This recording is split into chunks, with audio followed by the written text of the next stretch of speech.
Saudara-saudari yang terkasih dalam Kristus, jumpa lagi dalam renungan harian Selasa 2 Maret 2021. Mari kita siapkan hati dan pikiran kita untuk mendengarkan sabda Tuhan. Inilah Injil Yesus Kristus menurut Matius. Dimuliakanlah Tuhan. Sekali peristiwa, berkatalah Yesus kepada orang banyak dan murid-muridnya, ahli-ahli Taurat dan orang-orang Farisi telah menduduki kursi Musa. Sebab itu, turutilah dan lakukanlah segala sesuatu yang mereka ajarkan kepadamu. Tetapi janganlah kamu turuti perbuatan mereka, karena mereka mengajarkan, tetapi tidak melakukannya.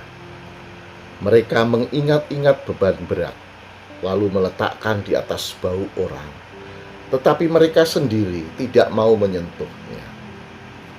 Semua pekerjaan yang mereka lakukan hanya dimaksud supaya dilihat orang. Mereka memakai tali sembahyang yang lebar dan jubah yang panjang. Mereka suka duduk di tempat terhormat dalam perjamuan dan di tempat terdepan di rumah ibadat. Mereka suka menerima penghormatan di pasar dan suka dipanggil rabi.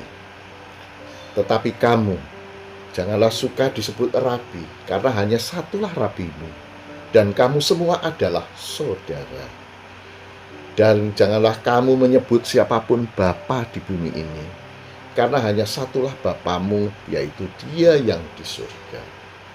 Janganlah pula kamu disebut pemimpin, karena hanya satu pemimpinmu, yaitu Kristus. Siapapun yang terbesar di antara kamu, hendaklah ia menjadi pelayanmu. Barang siapa meninggikan diri, akan direndahkan.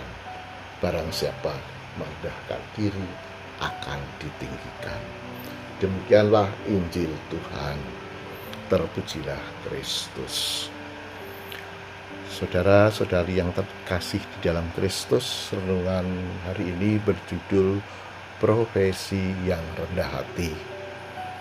Mengajar adalah profesi yang mulia dan menantang. Sebagai pendidik, kita tidak hanya mengajarkan pengetahuan kepada anak-anak, tetapi juga menanamkan dalam diri mereka nilai-nilai yang akan mereka wujudkan saat mereka dewasa. Oleh karena hal ini, kami menghadapi tantangan besar untuk mewujudkan nilai-nilai yang kami harus ajarkan kepada mereka. Tetapi sebagai manusia, kita sering mengalami kelelahan dan rasa frustasi ketika kita mencoba untuk mengajar beberapa puluh anak di waktu yang sama. Pasti sering terjadi banyak kegagalan ketika kita mencoba menjalankan tugas kita untuk mengajar. Satu hal yang membantu saya berdiri teguh dalam panggilan saya sebagai seorang guru adalah pengalaman saya menghadiri seminar program hidup Kristiani dalam komunitas pembaharuan Katolik bertahun-tahun yang lalu.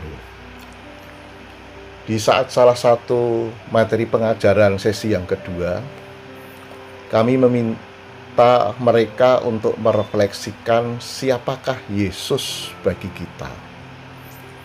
Saya masih ingat ada yang menjawab dengan tegas, "Dia adalah guruku."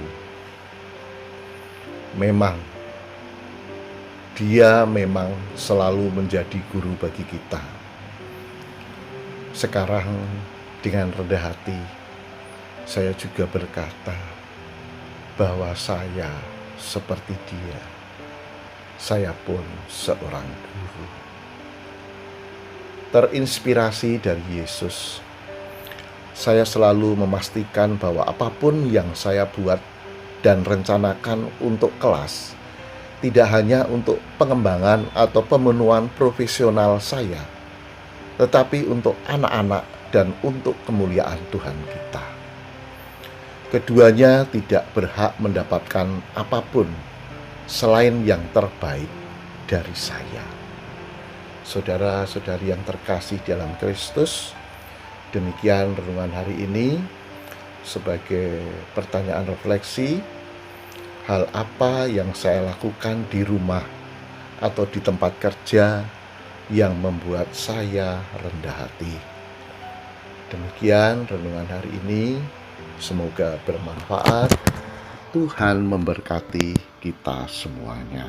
Amin.